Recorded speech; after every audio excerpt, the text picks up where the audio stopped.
dengan tidak debat publik yang signifikan ini memang banyak masalah. Buktinya apa? Belum lama undang-undang disahkan lalu presiden menggelontorkan APBN sekian triliun. Malah investor asing dari Jepang, dari Timur Tengah malah mengundurkan diri. Iya. Ada dulu di semacam dipamerkan bahwa tim pengarahnya itu kan ada Tony Blair, ada pelaku-pelaku investor global gitu.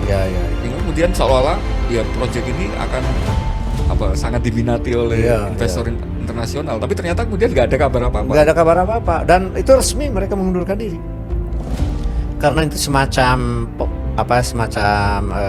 pemimpinnya ya yang bisa membawa investor lain. Jadi yang lain pun pada mengundurkan diri.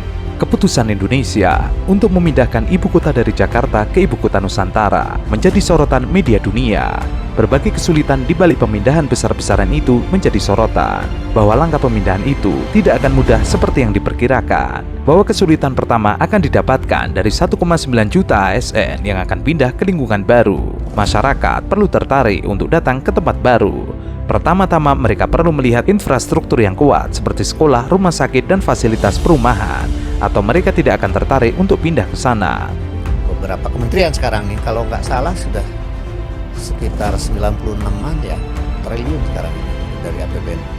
Nah, dicoba waktu itu yang nambah kontroversi lagi adalah membatalkan Kepres dari Presiden Megawati tahun 2002 tentang pelarangan ekspor pasir laut supaya investor Singapura mau invest. Seperti tanda untuk minatnya tiba-tiba betul tuh dari Singapura itu. Tapi begitu itu dicabut, bahkan katanya ekspor pasir lautnya sudah berjalan, tetap investornya nggak ada warawiri ke sana, nggak juga tuh. Masalah kedua kemudian muncul dari segi pendanaan. Pembangunan Nusantara diperkirakan menelan biaya sekitar 35 miliar US dollar. Namun pemerintah hanya berkomitmen untuk menginvestasikan 20% dari dana yang dibutuhkan. Pemerintah Jokowi berharap sisa 80% pendanaan akan berasal dari investor asing. Namun ada keraguan untuk menyalurkan dana ke proyek tersebut. Dan hal ini semakin menggagalkan kemajuan pembangunan IKN. Nah, bahkan ada yang lebih ekstrim.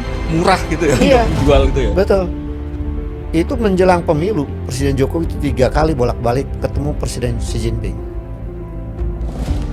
Nah, itu pernah dalam satu kesepakatan bahkan MOU itu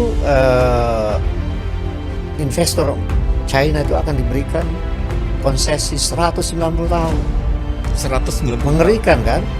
Tidak ada di dunia yang konsesi investasi asing sampai 190 tahun. Tapi tidak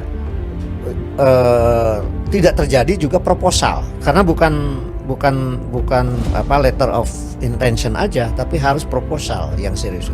Sampai hari ini nggak ada.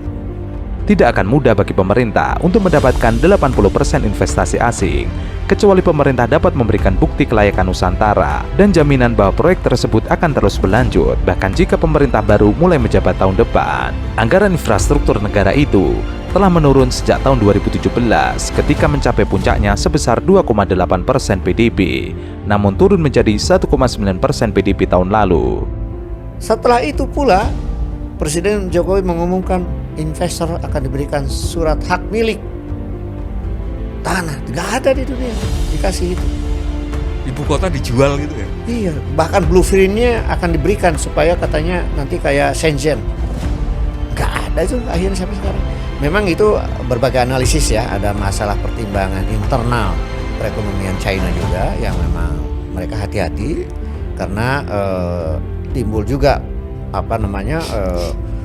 semacam protes-protes dari berbagai negara. Skema investasi Cina ini kan tidak selalu menguntungkan negara tujuan ya.